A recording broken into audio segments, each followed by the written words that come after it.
Hello, everybody. My name is Katie. Welcome back to the Clue Crew podcast. I am here to talk about Danger by Design this week with Allison. Hey. And unfortunately, Maddie is not going to be joining us tonight. Please make sure you send some thoughts and love her way. She's dealing with something with a close family friend right now. But we do, however, have Julia. Hey. she, you might recall Julia was with us for this special Picture of Megan episode that we did a while back. So we are super excited to have this beam of sunshine back on the podcast for tonight. Thank you guys. I'm so excited to be here. This is just so much fun. It was so much fun last time, and I'm sure it's going to be a blast this time as well. Oh, awesome. Yes. So good. So sweet. So Danger by Design. I guess I'll go ahead and start off with like overall. This game has always been a pretty solid like mid-writer for me. It always falls somewhere in the middle of my list when I'm doing like favorites to least favorites. It's a little closer to the top than the bottom, but it fluctuates as do a lot of the kind of mid-tier games for me personally. But what do you guys think? Yeah, I think objectively, it's probably like a really mid-range game. I just personally have like so much nostalgia for it. It's one of my top games. But Awesome. I definitely can see how it would be like a really mid-range game for most people. Yeah, I think for me, by default, it's a mid-range game just because like there are so many like great games out there and it just like happens to get pushed towards the middle. Right. But like this is still a great game. Like when I was downloading it, I literally started bouncing my seat. I was like, oh, this is a good game. I am so excited. Aw, I love it. This isn't really relevant to the topic of conversation, but when you said the thing about downloading it, that just reminded me, my cousin, when she was downloading the game, she was going to play it with her girlfriend, and so they were downloading it old fashioned from the disc, and just one of the perks of this being an old Nancy Drew game is apparently it's really amusing to watch download, because the files were just coming up like cockroach release, cockroach like all these spoilers they got just from downloading the game, and I think that's very amusing.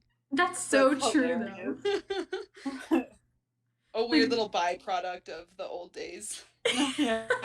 It's so true. Then now this game is old enough. Oh wait, no, not this one. Ooh, never mind. I was thinking of the wrong game. I just installed Scarlet Hand today, so that's the one I was thinking about. But all the older games that install within like 20 seconds, it's so good. Yes. It's so good. Yeah. I think this game, one of the real selling points for this game for me is the beginning. I think this game hooks you in like absolutely no other. With that beginning where you get to know sort of the kind of work environment you're going to be thrust into. It's true. They really started off with a bang. Like the literal first thing you're seeing is a pot being thrown at your head. So yeah, you get a real quick idea of what Minette is actually like. I think the only way it could be better is if you had to duck to not get hit by the plant, and you could get a second chance within the first like 2 seconds of the game. It's funny. That would be amazing. I literally had that thought when I started the game. I was like, man, this should have been a QTE like right off the bat. Yeah, because they have a lot of those in other games. Right. I can see how a lot of people would be turned off to it if they immediately were killed, but yeah. I agree. Like, I understand why they didn't go that route, but it's just funny that you said it because I thought the same thing. Yeah, this is like such a bright game. Like, I was like, it's just so cheerful and happy. It's just like, oh, this is so nice. Yeah. Its music and ambiance are some of my favorites. That's what I was about to say. Like, all of the music in this game just, it really, really immerses me. Like, I feel like I'm legit in Paris. It's so good. Yeah. The iconic Mulan track. Moulin. Yes. Yes. And it has a lot of like just kind of everyday sound effects that you don't get in a lot of the games. True. Like you That's can so in the true. background like hear people talking or walking or like a siren going off, and that just makes it even more immersive, I think. I agree. I think the only other game that really does that is Phantom of Venice. Like you'll hear like people talking or walking like on the canals. Yeah. And Mhm. I feel like more games need to do that. Yeah. This just in, there are only people in public in France and Italy. Right. It's interesting too because we actually just talked about a very similar thing in the podcast episode for Danger on Deception Island. How Oh they yeah. right how they use like the sound design to kind of get the point across that there are people in the Hot Kettle Cafe without actually having to animate the Yes. character. So it's kind of similar to Yeah. that, but it works on a larger scale, I guess, for Danger by Design and Phantom of Venice because they're outdoor games and you have so many other Mhm. places to go to. Also, since we're talking about like background sound effects, I for some reason on this playthrough, I was so struck by, and I'm sure if you guys were paying attention, you'll know what I'm talking about here, but how whenever you are on the map screen, there's like that random horn that plays like all the time. Yes. Like do do do do or something like that. It's like every time. Yeah. One thing that kind of irritates me though is how quickly I feel like Nancy is like ending the day for you. Oh, I agree. Oh my god, how she decides she has to go back because it's dark. Yeah, and I'm Yes. like, I was wondering if that was triggered by like events or if that was just like a timing thing because it did feel like it was all the time. I think it's Yeah. real time because I'm like, I know this game. I have a dumb pat because I've played it so many times, so I can fit a lot of Mhm. stuff into one day in a short amount of time. Mm. But I don't know. Maybe that's just my matter of opinion.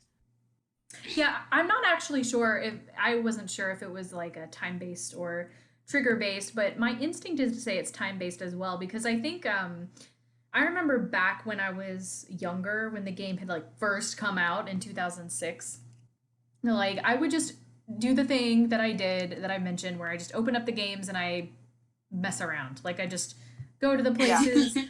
For this game specifically, when I was like 11, I just liked swimming through the catacombs with no direction. I just for fun. But so I think I remember getting the same like, oh, my dad wants me to go home. Like I think I remember her still like doing that to me. So I feel like That it's is- probably time based. That is so hilarious that Nancy Drew, like fresh up from exploring the catacombs and running from the underground Paris police, will come up and be like, "Oh, my dad said I can't stay out after dark." It's fine for me to swim in the underground catacombs, but I can't stay out past dark. That's where I draw the line. That's too far. On a similar note of just messing around, I think it's really weird that they like give you the ability to just go to bed and move on to another day for no reason if they're also gonna have it implemented in real time. When my sister and my cousin and I were all playing it, we decided to see what would happen if you just like went a full year of just sleeping in JJ's house and not going to work. And once you hit 100 days, it like bumps the 100 off, it like bumps the 1 off the counter, so it just says day 00. Oh my gosh. Fun fact. That is That's so crazy. That's hilarious. For some reason, I thought it reset to day 1, but that's amazing. It just says 00. Yeah. I love it. Yeah, this game for sure was one that I played around in a lot when I was growing up. Just something about the atmosphere and all the different places that you could go visit. And also, like I said, just for some reason as a kid, I had like a fascination with swimming in video games. So the catacombs was a big plus for me too.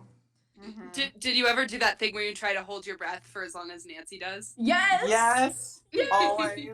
Anytime anybody is holding their breath in like a movie or a game or anything, like I have to do it.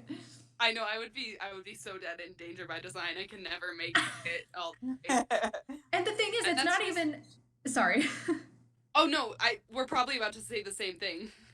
Oh, Like it's not even like we're the ones swimming. We're just sitting there. Meanwhile, Nancy's like full on like paddling as fast as she can to the other side, not needing to take a breath. That is what I was about to say. I don't know why when you said that I was like, oh, we're about to say the same thing. We're on a wavelength here. We are.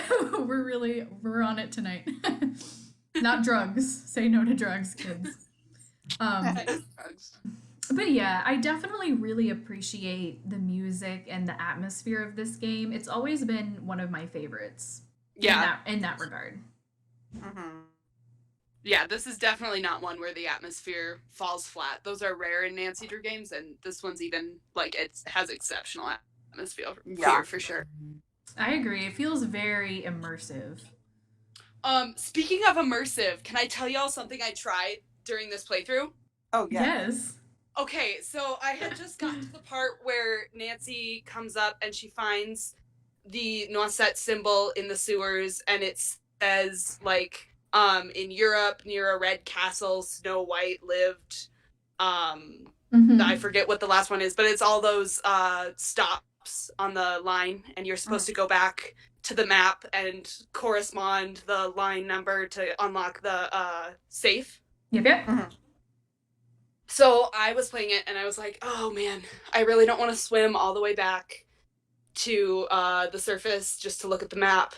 And I also don't want to use the walkthrough because I'm not using a walkthrough for this playthrough. So I decided to get out my real map of the Paris Metro that I got when I went to France. And I wanted to find out if it would work, like for the actual IRL Metro, if I could find all the stops and if they would be on the same colors and the same numbered lines. And they were! It worked! That's wild! My jaw is dropped.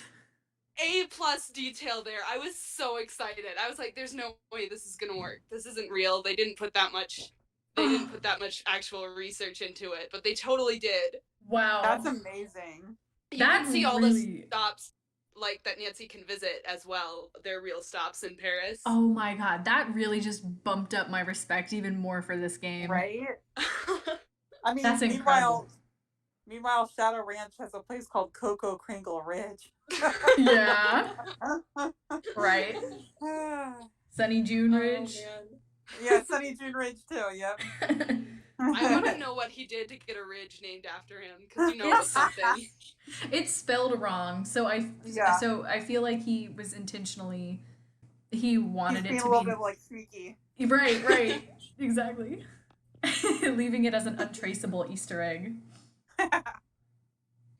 Oh, but I'm not sure if it was you, Julia, or if it was somebody else, or who it was that made the post though, that was talking about how you can hear like a buzzing sound effect with the dress at the end of the game. I don't think that wasn't me, and I don't think I saw this post either. Wait, fill me in.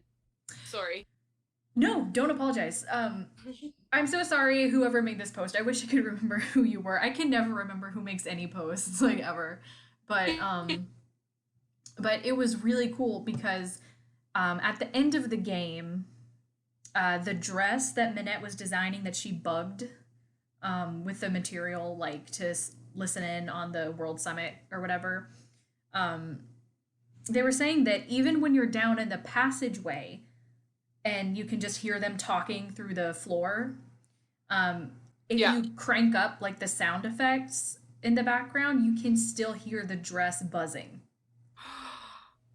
Yeah. Okay, the game is too detailed and little stuff like that. I love it. Right? Yeah, like I remember I knew that you could hear it buzz when you like walk up to it at the end of the game, you know? Right before Minette goes all kung fu on you, but I love the fact that they even kept that sound effect just really, really low volume in the background, even when you're still in the passageway. Like, that's so cool. Yeah. Also, I'm gonna say it, I really do not enjoy the bomb puzzle. I just don't. Oh my god. Same here. God. It's not like the worst on Junior. On Master, it's pretty bad, but... Well, part of it is, like, the instructions are so vague. You just get the check and the X. And, like, the first time I do it, I always assume, okay, the check means that it's gonna go off, because whoever wired it wants it to go off. So you have to make it fit like the X instructions, Oh, which interesting. is not the case. But I always try to like reverse psychology it in my head because I think of it from the perspective of the person who planted the bomb, but that's not the case. Interesting. I don't know if I'm the only one who has that problem, but I've never thought of it that way, but there are plenty of other instances throughout the games where I think of something backwards and then I find out yeah. what it actually is and I'm like, oh, okay then. So like I know the feeling. And yeah, that puzzle is stressful for two reasons. One, a bomb is about to go off. All the dialogue that's like your boss saying like, "Hey, stop that! Hey, stop that! You're annoying me. You're doing something wrong." Like the social stress and then the situational stress. Right. And then you walk in right afterwards and she's not even there. Yeah. And I like someone pointed out that Nancy Drew just disposes of a literal bomb in the garbage. Like, I love that so much. good enough. Now that one was Tumblr user Minette Stan. I remember that Oh, one because I okay. screenshotted the tag. So thank you so Yes. much for that addition. It makes me laugh so much. Minette Stan, if you're listening, you're the only one who gets me. We love Minette. Stan Minette for life. She's it.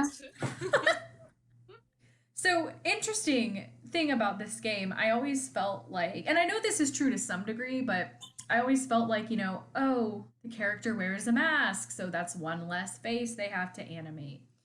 Um, Mhm.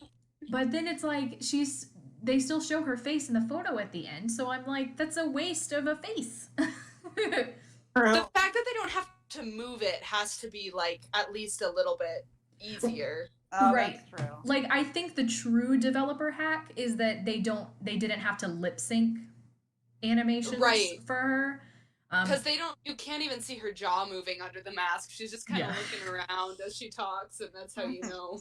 Exactly. So I mean, like it's a pretty smart move from a development standpoint, but it's just the fact that they actually did create a face claim for her. Like they modeled her face, but then you only Yeah. see it from like a weird side angle and one photo at the end, and it's just kind of like that sucks. I mean, if you went through all the work of creating the face, like why not show it like in a Yeah. pic in a photo or something?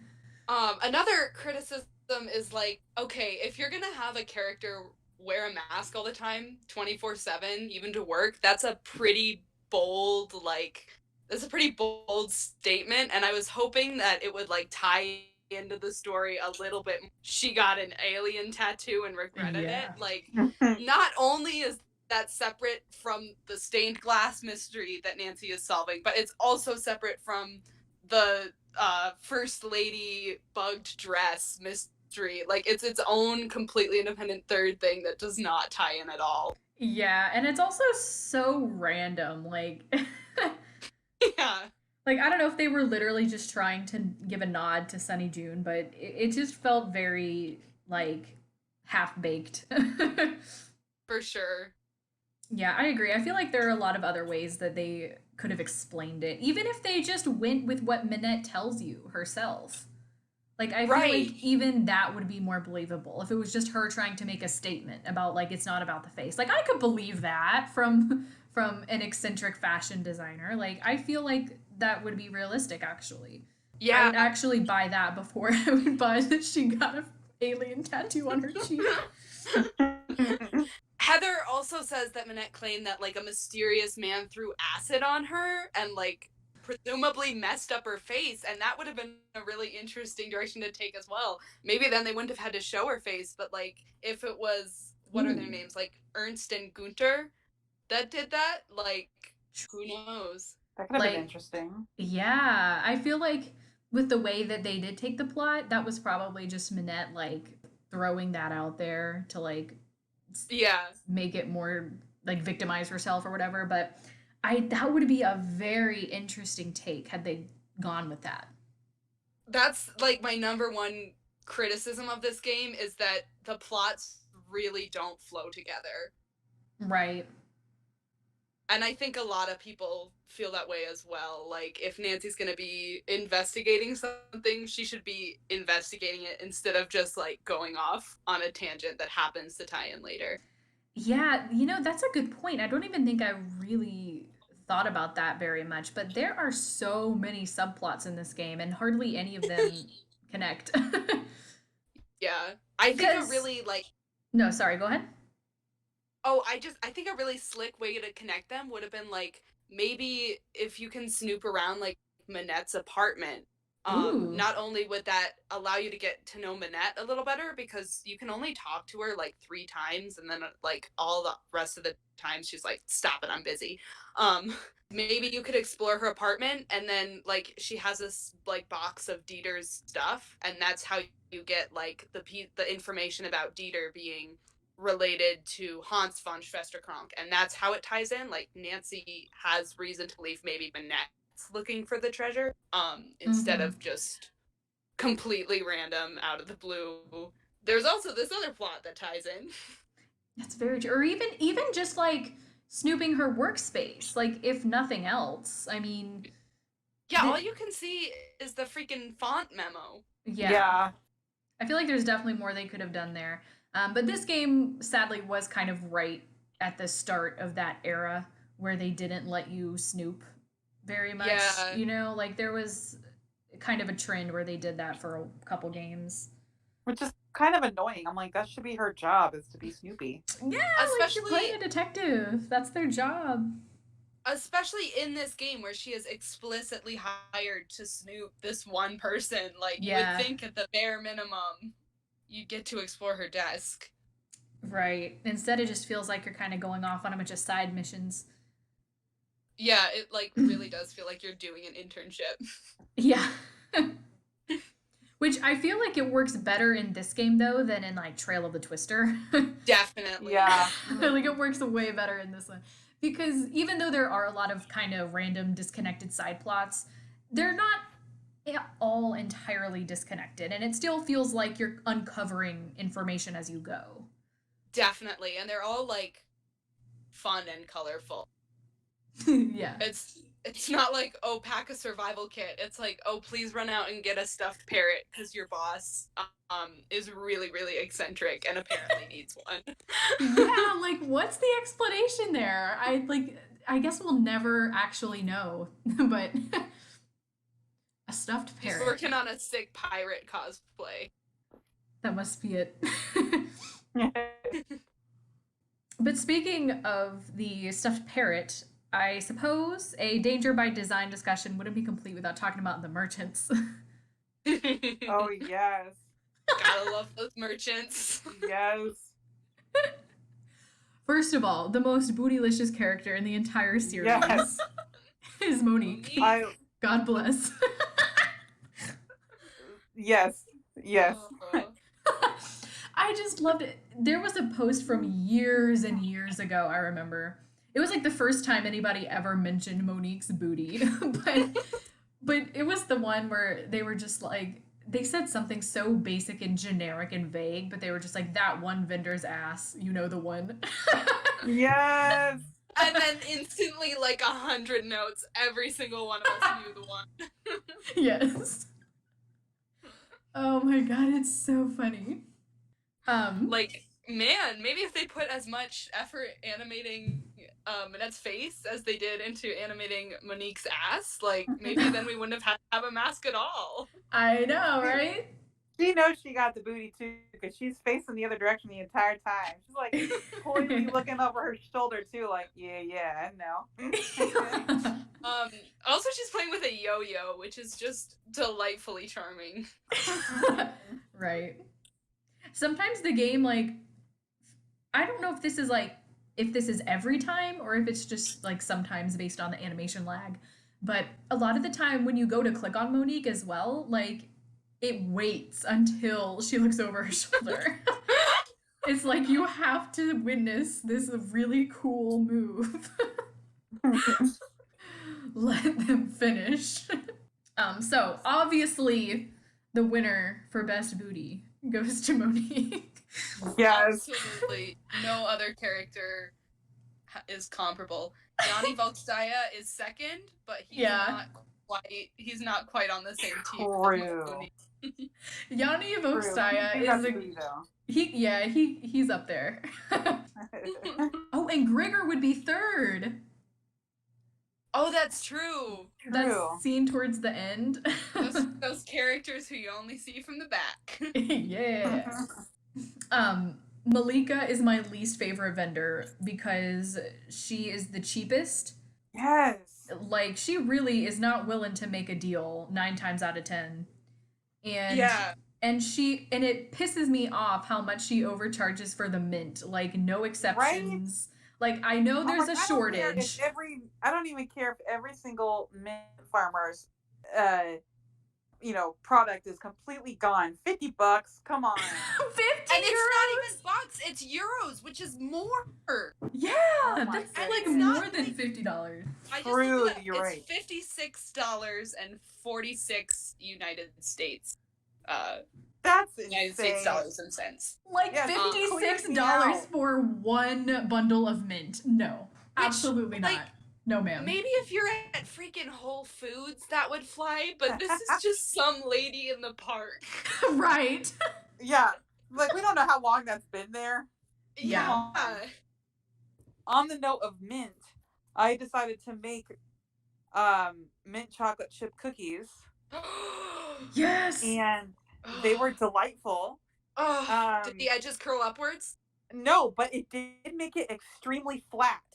So they were, they were really, really flat cookies.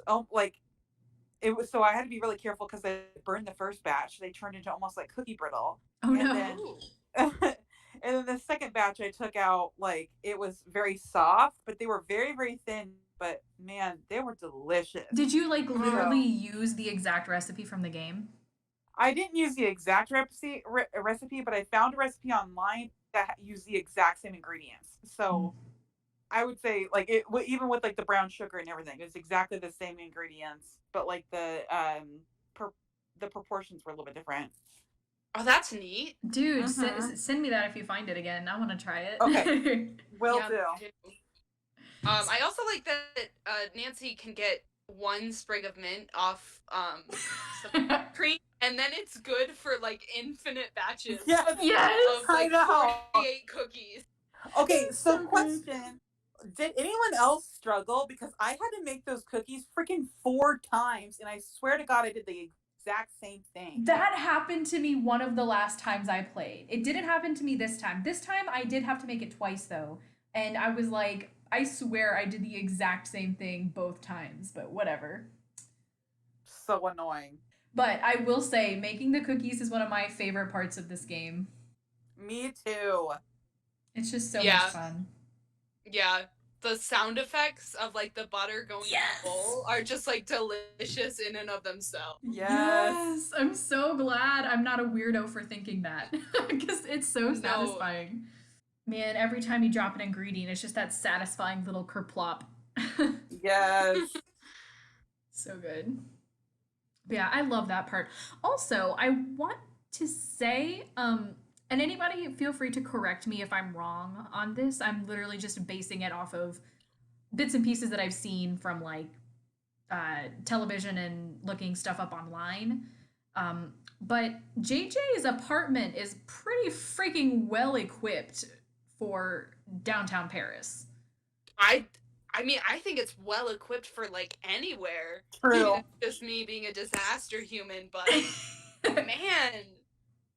Yeah, most from what, as far as I'm aware, and again, I'm totally open to correction if this isn't accurate, but from what I'm aware, most European apartments don't have a dishwasher or a full stove or full fridge. Really? Usually there's something that's not there in the same sense that it's there in an American kitchen.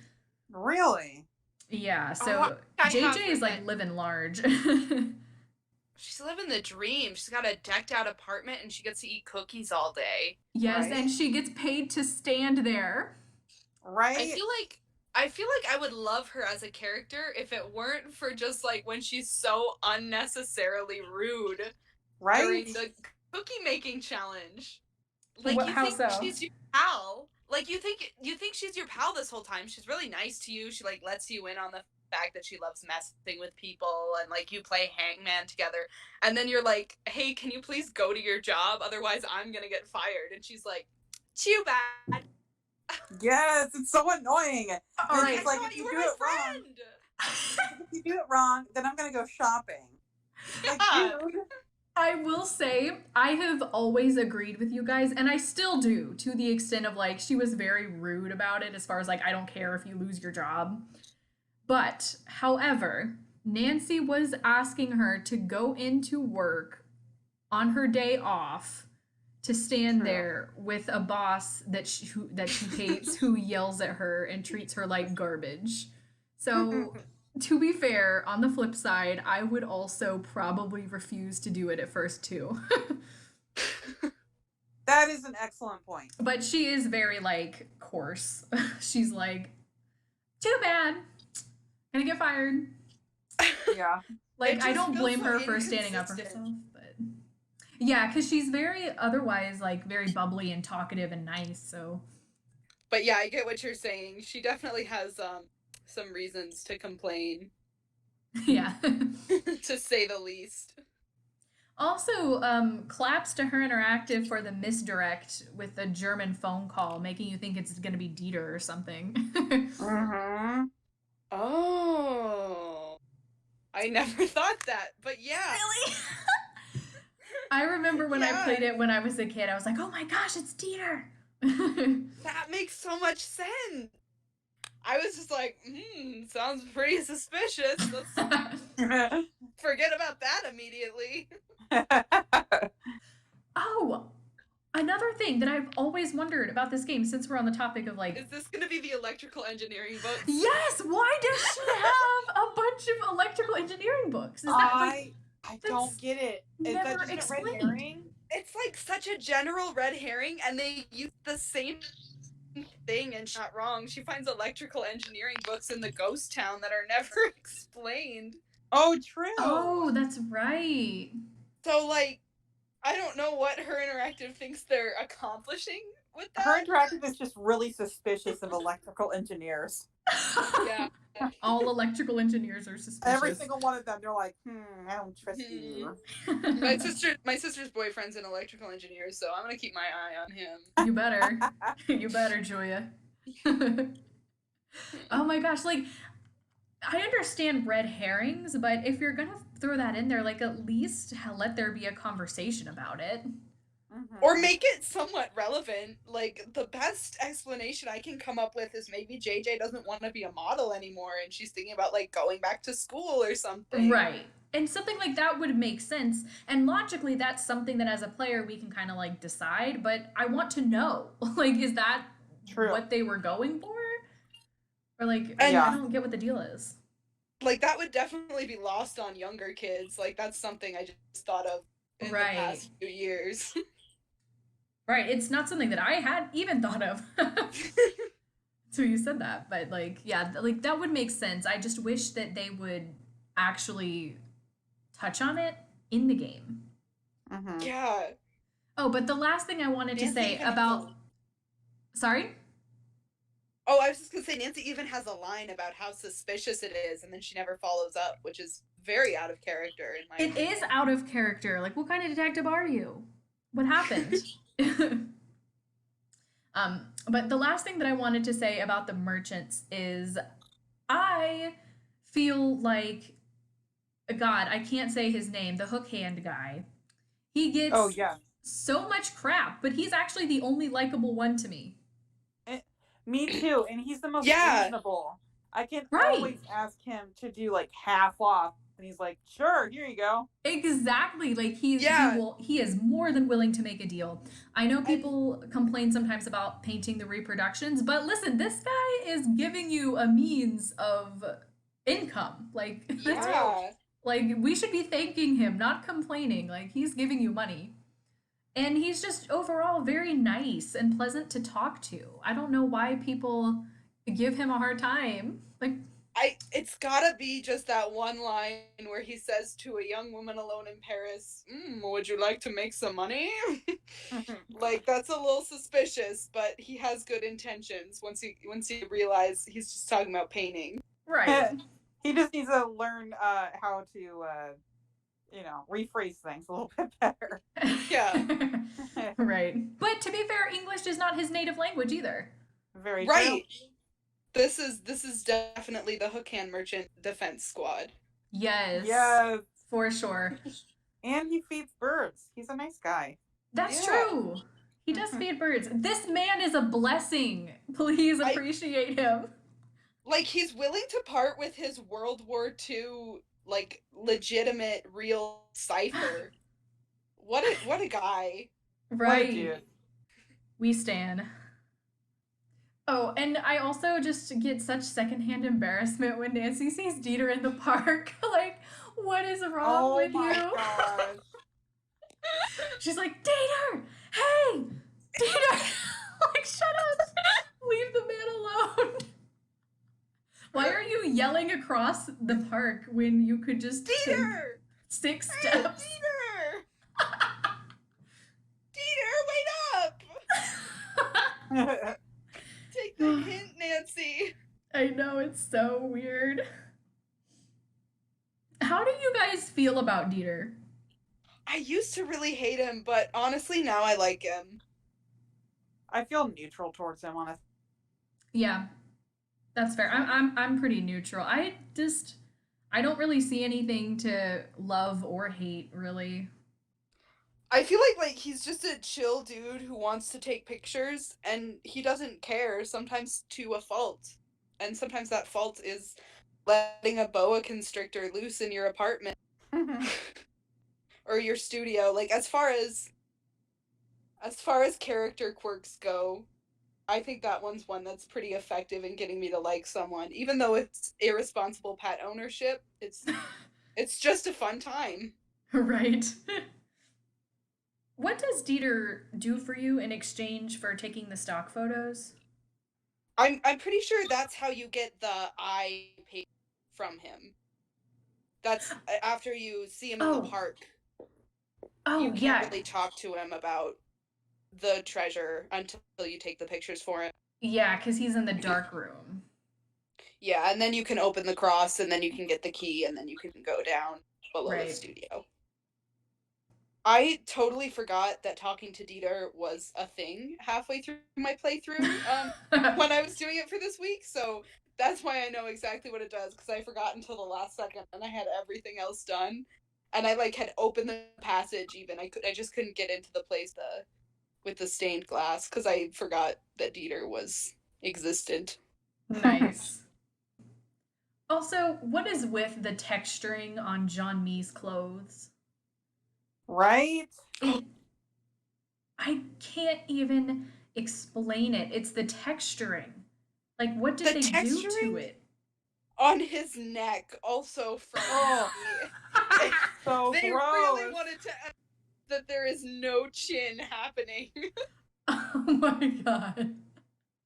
Also, how about him just being really shady, giving us Hugo Butterly's phone number, no questions asked? I feel like isn't that kind of not what he's supposed to be doing as a member of the press? Yeah, I'm pretty sure that's probably illegal. Yeah. Shady as hell. Also, this don't play by the rules. This is also kind of a random observation, but I did realize on this last playthrough that when you first go to the Cafe Kiki and you have that front screen where you're standing at the doors or whatever, you can see the chair that Jean-Mi is supposed to be sitting in from that initial screen, but he's not there until you click forward. But if you actually look, because it's right in front of that wall that has the mural on the back, which is where he's sitting, and so you can see that mural and the table and chair that's right in front of it, but he's not there. Unless they want to say maybe there's an identical mural on both walls or something.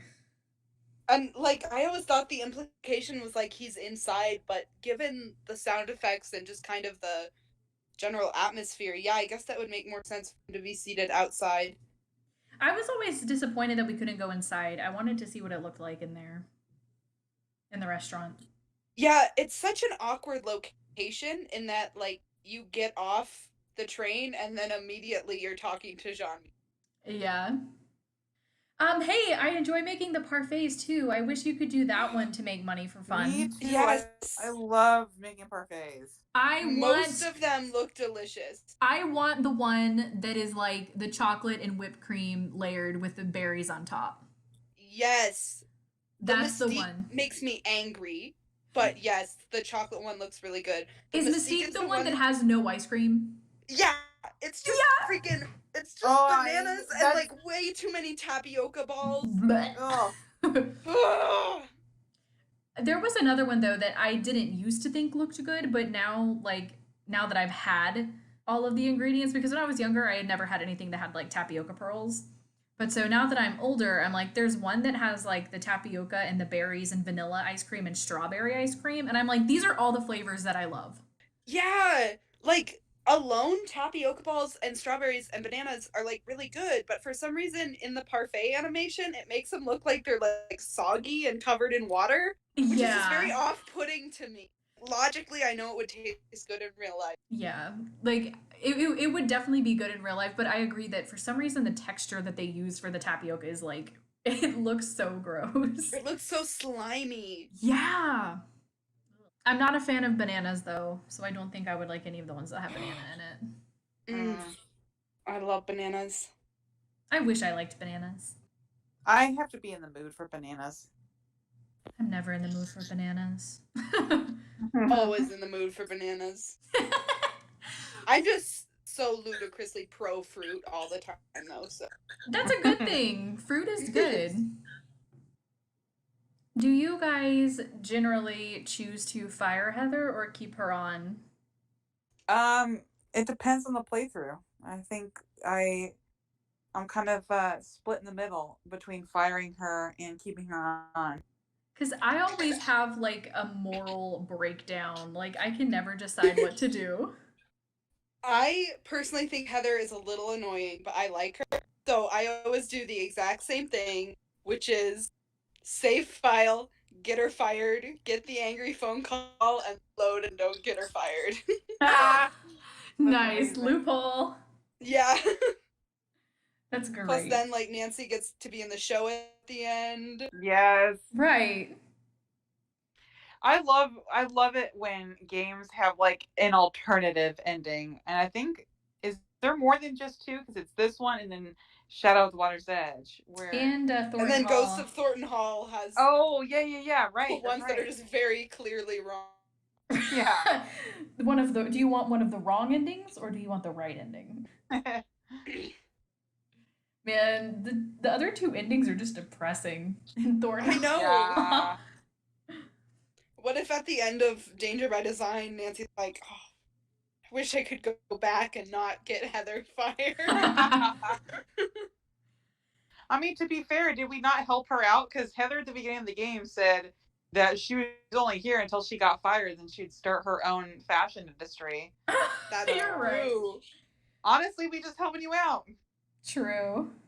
Yeah, I feel like Heather could be a little annoying, but overall, like at the end of the day, I like her enough. Like I feel like she's, she's fine. She's just trying to make her way through the world. She's probably the only person I would like in real life in that game. That's fair. Like, fictional character taste is very different from IRL person taste. You are completely correct. I feel like JJ would be fun in real life at first, but she would kind of be a lot for me after a while. Because she's very loud. And like the first thing she says is like, "Hi, I'm a pathological liar." Like what a first impression. So the freaking rats are thieves. Yes. So annoying. Wait, I'm sorry, I just cut out a little bit. What are you guys saying? I'm talking about the thieving rats in the catacombs. Yes. And how they only ever take like the important books, like the code book or the martial arts one. Yeah. Yeah, because I spent my money on that code book because I was like, you know what? I haven't actually gotten this book in a while in my playthroughs, so I'm just gonna buy it. I'm gonna look through it, see if it can help me with that puzzle at the end. Um, and then Oh yeah, lo and behold, I don't know if it does. before I even got to flip through it, I went to the catacombs and it was gone. I was like, That's so annoying. freaking rats, get out of here. I feel like the rats should only steal if you're spending like a ridiculous amount of time down in the water. Yeah. Yeah. Agreed. Also, apparently, an alternative to buying the 50 euro mint is just taking the mint off of the ice cream in the cafe there, Kiki. Yeah. I thought that I just saw that on Tumblr and I was like, what? I did not realize that you could do that. That's what we were talking about when we were talking about the cookies earlier. How it's so funny because if you actually do that, if you just take the single tiny sprig of mint, then like 2 tiny finger-sized leaves. Yeah. Then it creates the same amount of mint that the whole bundle does for Malika. Plus, in addition to that, saying now, oh my god, that's hilarious. Not only is it enough to make the batch of cookies, there's still a limitless supply of it to make multiple batches of cookies. I feel like they should have at least, like, if you do it that way, you should at least, like, have to go back and buy it again. Yeah. On one hand, yes, definitely. On the other hand, I would get so mad. Like, I know. Yes. I understand that it would be, like, a nuisance, but I like realism, okay? Yeah. Also, really, really random side note, but I love the flooring at Dieter's studio. It's like this really nice, ornate blue tile. Oh, that does sound nice. Yeah, I need to go back and look at it. Yeah. That's such a minute thing to notice. I'm impressed. I always notice it when I'm coming out of the passageway because that's like the only shot that you can really see a significant portion of the floor. So yeah, it always catches my eye when I'm coming out of the passageway. But how do you guys go about the whole photo developing process? Do you do the toilet? Do you actually go through with it? What do y'all do? I did not know. Oh, go ahead. Oh, sorry. You go first. Oh, I was gonna say I didn't even know about the toilet thing until just like a few days ago. I had no idea that you could do that. Oh, yeah. You've been living your life like that?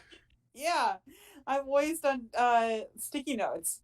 Okay, this is hilarious because I am the exact opposite. The first time my sister and I played it, we were just messing around. We did not know that there was a puzzle involved for several years.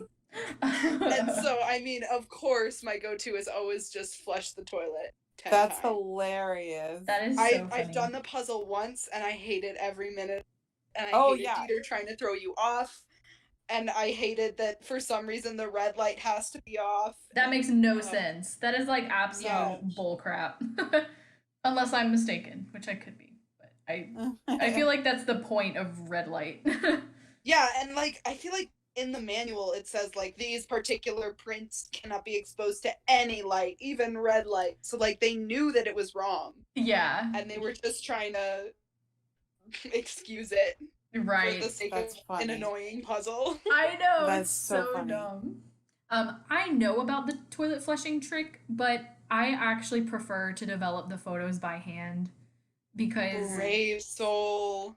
Because I get so impatient. Like flushing the toilet 10 times is just so repetitive and it drives me crazy to have to just sit there and routinely do the same thing for so long. Like I would just rather at least be actively doing something. That's fair. But so I only use like one sticky note. I put one sticky note over like, I think I put it over the third bath. No, but otherwise I just use my fingers. Yeah, I've always used sticky notes on that puzzle, and then the other puzzle I used sticky notes for was in Waverly when the squirrel is jumping up the trees. Oh God. I hate that one so much. My short-term memory. I wish there was a toilet you could flush to get to the top of that tree. Right? I hate that. And it keeps going. It keeps going up and up and up and up, and I'm just like, enough! Dude, Not like, to mention the logical, clear fallacies with that. yeah. Right? My short-term memory is horrible. Oh, I do not have a good time with that puzzle. No. This most Mm-mm. recent playthrough, I looked up a cheat because I was like, yeah, no, I ain't messing with this. Right. Oh, hey, so since it's Danger by Design week, I can't remember if we talked about this in the podcast or if it's just something that I found out about afterwards. But Jane's Game Portal. And somebody mentioned how there is a game on there that we can't play, but it's called Lulu something. And so Oh, Lulu's Loopy Lupine. Right. And so the theory is that that is Jane's contribution to the Penvillian legacy to memorialize all of the puzzle answers from the puzzle that you have to talk back and forth with Lulu, because obviously Lulu's not going to live forever, which was kind of a plot hole for Blackmore Manor. Yeah, I love that theory. Me That is too. so cool. It is. Like, I love it so much. It makes a lot of sense. It does. It so does. I wish I could remember who came up with that, but thank you so much, whoever you are. I shout you out in spirit. I know, that's so enhances the Curse of Blackmore Manor universe. Yes, because that was one of the few things about that game that's always bugged me. Is it's like what are you gonna do when the parrot dies and you can't get the answers? Yeah. Anymore? But like, yeah, that makes so much sense. Another thing about Jane's Game Portal is that the person who has the high score before Nancy gets the high score as Minette is Letty D, which I only recently realized is supposed to be Letitia Drake. Oh, nice. So like she's been playing the game. Wow. And like for her niece? I just imagine Mrs. Drake all huddled up in front of one of these newfangled laptops. Yeah. Complaining under her breath the whole time about how stupid it is. Senseless. Also, that is a stupid game though. Pro tip on that game, don't drink 3 glasses of wine and then try to play that game. Bad idea. I was like, why am I so slow? Why can I not do this? Oh, I can only imagine. I was like, I started laughing. I was like, this was a mistake. That is so funny. That game would be made so much easier if there was just like color in it. The fact that it's black and white makes it so hard for me. I know. Yeah. There's like, this is a weird comment, but there are like 3 different models in that game that remind me of my mental image of George Fane. Oh, yeah. Really? Yeah, it's super weird. But shout out to Jane Penvillian for using herself as a model. Right? Yeah. Like, child, what are you doing? Queen of self-confidence. And Jeff Akers. How does she know Jeff Akers? She just like went on like the Moon Lake like state park website and saw his picture and she was like, you know what? That dude could totally be a model. Using it. She doesn't even like get his permission either. Yeah, no. She's like, that man can get it. I'm gonna use him.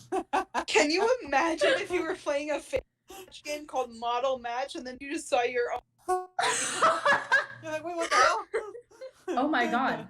Wait, we're not even thinking about the other alternative, which is that Jeff Akers went into a modeling career. He's trying really hard to escape his family past, and this is You the know best what? way he can. It's what he deserves. He is a very dashing man. He is. You know what? Jeff Akers can get it. Yeah, yeah, yeah. Especially Jeff for like Akers is a hottie squad. yes, like especially for the earlier games, like Mm-hmm. not bad, not bad. Yeah. If he wasn't such an annoying narc, like I would be into it. I don't know. I don't think he's that bad. He's definitely not the kind of person I would want to date, but like as a person, I don't think he's that bad. What did it in for me though is the fact that he ticketed Nancy for being almost murdered. I was Okay. like, honey, no. You have a Oh point. my god, that's right. You have a point. Like, you were fine up until that point. At that point, I was like, bruh, nah. Yeah. So how are you supposed to know Minette's login for that? Like, do you literally just have to randomly guess words that are important to her? No, it's in Sunny June's notebook. So, uh, in his notebook, the computer says Carol Rude. Oh. Oh. And then also, I'm not sure if this is only on Junior Detective, but if you call Bess and George, they'll like through it. They'll be like, "Well, what would be like an online alias she would use? Like, does she maybe have a favorite word that she would use as her password?" Which is so stilted and unnatural, but it is helpful. That's fair. Like, I can't think of any time I've ever used a password that was just like a favorite word. Yeah. Right? Oh, I know I brought up the ending puzzle briefly earlier, but we didn't like talk about it. But that thing is a hot mess. Oh my god. I kind of vaguely understand what you're like. The last time I played this game, I looked it up online and I like followed through the steps, you know, like one thing at a time to actually complete it myself so that I would understand how to solve it. But I remember thinking this is insanely convoluted, first of all. And second of all, what I don't understand mostly above everything else is how you're supposed to know that that's what you're supposed to do. I know. Okay. Sorry, I'm very excited that I actually know this because I just recently figured it out after and by just recently I mean like 2 years ago, which is like, you know, in the Nancy Drew scheme recently.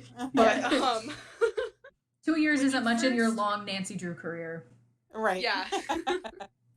When you first get the informational packet about the decoder, which you get from, I think, the secret passage Dieter's thing, there's a letter from someone is like, "Oh, we're not set. We're really excited about this new method of code breaking you've brought to attention, wherein you can use numbers as like the cipher." And so basically the whole idea is you have a phrase that you then put the numbers in a repeating string on underneath. And if you are in Junior Detective, Nancy will walk you through the whole thing checklist, but it's also outlined pretty clearly in that packet. You did the test that was also included in the packet. She has she was like, "See if you can decode this using the code," and when it's decoded it says like, "Good luck, Noisette." And so her interactive was either assuming that you did that or you're just stuck down there and you're just weeding through every single item in your inventory hopelessly until you find that. So That's fair. There is like some rhyme or reason as to why it's done, but you have to know exactly where, and it's not very intuitive. Okay. Yeah, for some reason I didn't realize that packet actually says like, "Oh, you use the numbers in a repeated string." Like I didn't realize it said that. Yeah, and it's not the whole thing, and you have to figure out how to use 380 just because it's like underlined. But if you are trying to not use a walk, like I often do, and you're just stuck there weeding through stuff, you will eventually figure it out. Well, cool. Thank you for the info. Yeah, the more you know. Yeah, definitely. I love going back into these games like years later and actually figuring out how to solve a puzzle for the first time. Because you know, like when you're young and you get really frustrated and you just use cheats. Oh yeah. Like yeah, I did that I've always all the time. I've always passed that on to my mom because my mom is a strict no cheat policy. But whenever I'm really annoyed, I'm like, "Here, you do it." Fair enough. I have a cousin that used to play the games with her mom, and they didn't want to look anything up. But if they got really stuck, my cousin would sneak onto a walkthrough and then be like, I think maybe what you're supposed to do is this. Me? That's and pretend she got it organically. Oh, how about the freaking outfits that Prudence Rutherford wants in this game? Oh my gosh. Can we please address this for a moment? Like, what is wrong with this person? For her sense of style. It's terrible. It is Also, bad. Lynette should be embarrassed that that's what she's sending back to her. Yeah. Like, your name is now on that. You asked someone to wear a freaking bunny mask. The severity with which you said that, Allison. When someone tells me that they want their outfit to be themed, I generally think like, oh, so like a summery outfit or like a color theme. I don't think bunny mask, bunny ears. And I'm sorry, but what's with the furry bra thing? Like, Oh my gosh. I'm sorry. I would hope that I would never see. Isn't Prudence Rutherford supposed to be like 80 years old? Oh yeah. Yep. Maybe she's in really good shape. Maybe she just wants to show off her bob. Maybe she's a hot 80-year-old. She saw those girls in Coachella with like a little more avant-garde outfits, and she was like, "Yeah." She's like, God, I wish that were me. And even like wearing the bizarre like superhero mask in the fall outfit. Yes. Even that's like weird. The first one was kind of out there, but it wasn't The first like, one you the can same accept. level. Right. Yeah. You're like, The okay, first it's one you're ugly, not like, oh, so but- this is a blatant parody of fashion. Okay. Yeah. Yeah, the first one you're just like, yeah, this is kind of weird, but okay, you know, you do you. Yeah. But it just gets worse. No, the second one is the worst of the three. Yeah. That bunny mask. What the hell? Bunny mask You're is gonna- unforgivable. You're gonna wear that on a cruise? If I saw someone wearing that on a cruise, I would jump overboard. Oh, and Put on a Hawaiian shirt like everyone else. Yeah, right? seriously. Get together. Also, a moment of silence for quite possibly the longest, most boring phone call in the entire game series, and I think you know the one that I'm talking about. No? Okay. Wait, what? The longest, most boring phone call in the series to me is the one where you have to talk to Lynn Manrique about all the Nosset Oh, Tornado, Oh, like yes. World War II stuff. Oh my gosh. and I feel like you don't even click to have interactive dialogue for that one. You do, but it's like talking to Kai, where it's like you click on one thing and then she monologues for 5 minutes. It's like, Yes. dude. And she does that like 6 times in a row. Yes. Yeah, okay, because I remember It's this so time when I boring. was playing it, she called Lynn Manrique, and I was like, okay, whatever, we're gonna do this, we're gonna get through it. And like I clicked the first dialogue option, and she started going off, and I was like, I'm gonna go get a snack. And then I went upstairs to get a Yes. snack, and then I like got distracted by the TV, and then I like ended up standing up there for like 5 minutes, and I came back down, and Nancy was just like looking at the phone, and it was like hung up, and like the entire conversation had happened without my interaction. That's So hilarious. yeah, I think it was the phone call with Lynn. It could have been some other boring part, but it was definitely somewhere in Danger Mine. If it hung up automatically, then it sounds like that would have been a phone call with Zoo. Oh, that was the call. That was the call with the zoo. Yeah. The Lynn Manrique one, I'm pretty sure like you have to click everything in order to keep it Yeah. going. There's But there's specific questions. yeah, like I also got up and grabbed a snack in the middle of that phone call with her, right? But so I came back to my computer and I realized how long it had been, but I still had like 2 more dialogue options. So I was like, man, I could have come back here briefly to click on another option and then left again, and I would have made more progress. Oh yeah, no, I was watching YouTube videos during that whole conversation. Yeah, I never pay attention. Like maybe the first time you play, but Yeah, you're like, oh, information is useful. And and afterwards you're like, yeah, no. but yet most of it's not even like No. useful. No. Yeah, I feel like there would have been way more compelling ways to tell the story of Noisette. Like, it's really interesting. It's like a World War II decoder. Like, she's secretly working for the Resistance.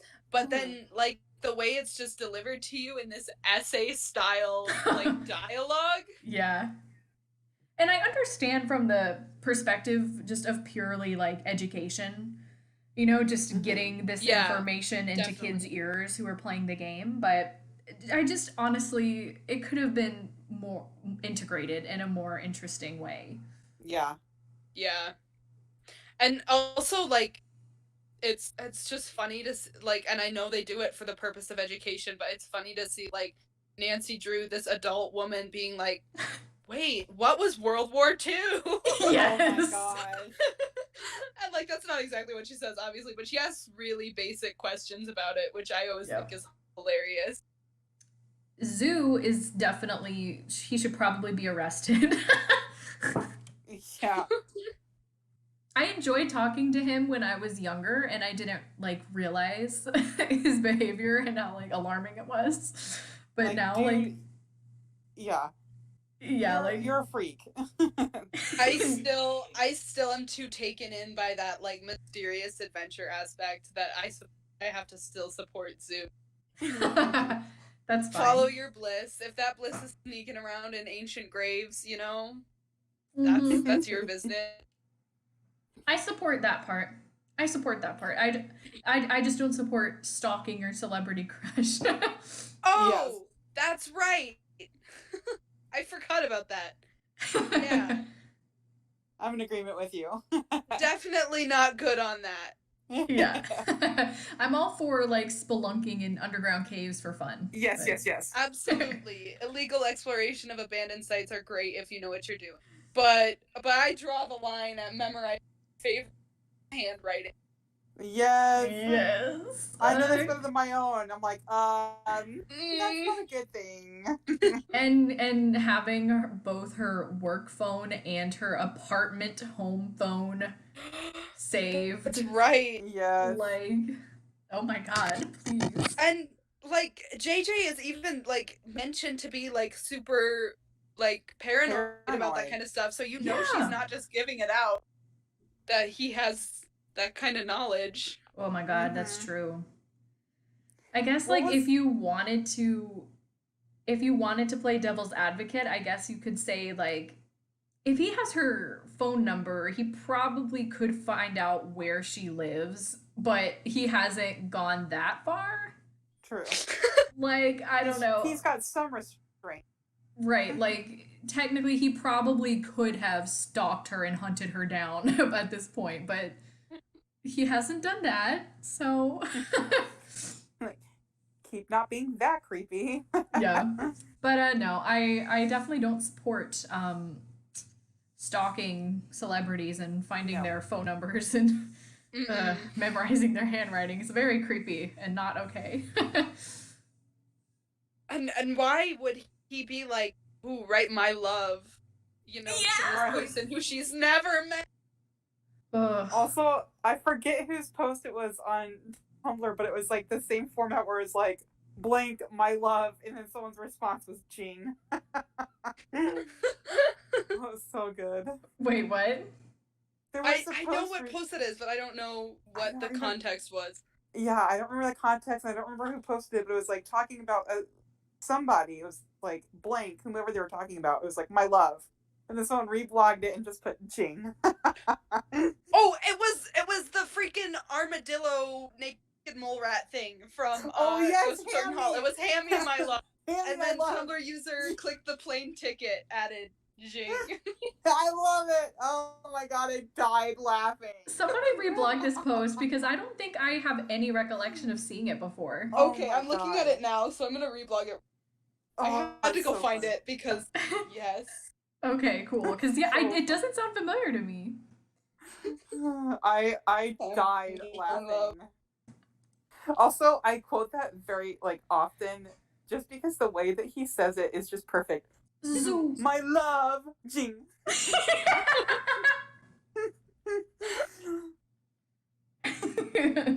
So convenient that he said something that doesn't have any letters repeating. Like, yes, I have thought that too. If he had wanted her to write JJ, like it would. I know. I've had the exact same thought. Like, if he does, Nancy's like, I again. You already guessed that. No, please write it down. Right. I guess technically, like, if he hadn't specified Nancy, or if he had specified but it was something that had a repeating letter. I guess Nancy could have still like changed it and just Oh, that's true. And when she called him, been like, "Hey, sorry, she like I told her to write what you said, but she wrote this instead." Or True. if there's a repeating letter, she could like forge the letter. If now that she knows what it looks like, he loves JJ, but I don't think he's a handwriting expert. Yeah. I don't know, man. He seemed pretty determined. Spelunking is just my hobby and passion, but I'm actually a forensic handwriting expert. Right. I in middle school, back when I was an edgy, mean child, I did trick my friend into writing something mean by using that same tactic. Oh my god, chaotic evil. That Yeah, is so funny. middle school me was very chaotic, but now I know that people actually wouldn't realize that they're writing a message to someone because she didn't Right. realize until I was laughing at her because I was mean. But we have been going for a while now. So, do you guys have any other pressing thoughts on the game that you wanted to talk about before we wrap up? Shout out to Manette for being a queen. I appreciate her as a character. I really like that they threw in that she doesn't like killing things. They follow it up. True. In that all of her designs are like faux leather and like all the fur she says like came from shedding and not slaughtering. So like That's shout out to true. Manette. That's true. She's I think an that's a good animal bit of advocate. detail, too. Yeah, good for her. Yeah. But let's also not ignore the fact that the way we confront her is by just straight up doing jujitsu. Like, okay. I can excuse knocking someone out with, but I draw the line at killing cockroaches. I just love that that's the response. It's like, freaking fight me, bro. Right? Queen of martial arts. Yeah, you know, honestly, that would be my response too. Just freaking fight me. Square up. I do feel like if they were gonna have Nancy not be able to fight back, because like she has to just block because she's Nancy and she's, you know, moral and stuff. She doesn't beat people up. Maybe like a fist fight wasn't the best way to end the game. Yeah, like where did that even come from? Who came up with this idea? In the Like fact that she whole gets, scene. it's so weird, and she just gets tired out. I'm like, I don't think that's a thing. I don't think it's a thing. Right. I really don't throw the word cringe around too easily, but oh god, cringe. Yeah, it's bad. Agreed. I do, however, like the music. Yeah, It's pretty great. This game just has really, really great music. it does. It does. I mean, I say that about a lot of the games because honestly, like the music is one of the best parts about the series. Like, I agree. Yeah. every game has really good atmospheric music, and so it's hard to pick favorites. Who among us does not pull up the Ultimate Nancy Drew playlist when they have to do homework? Like I know I do. That's my go-to. Same. And you know what? Even Stay Tuned for Danger has some bops in there. Yeah, It does. that elevator music. Yes, that is a bop. I love Lobby. My favorite. I love that song. Hell yeah. But I really do feel like Danger by Design is pretty up there for the music. Like, Yeah. first of all, definitely agreed. just based on atmospherically, it's super, super immersive for the whole Paris vibe.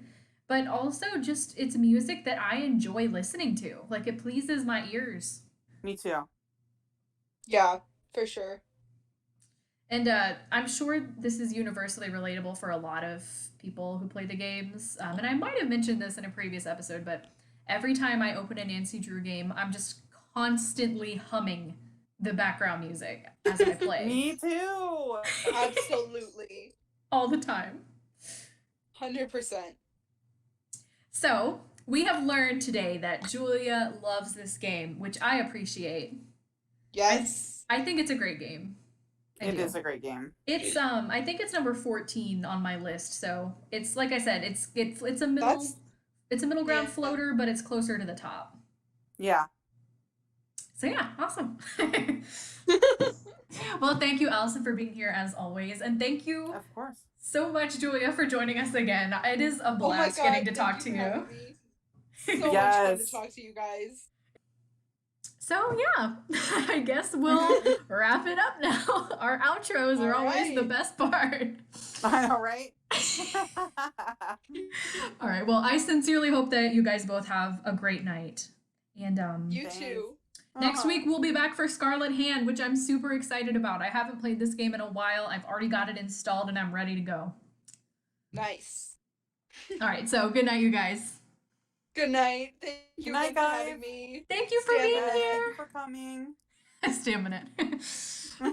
Bye. Bye.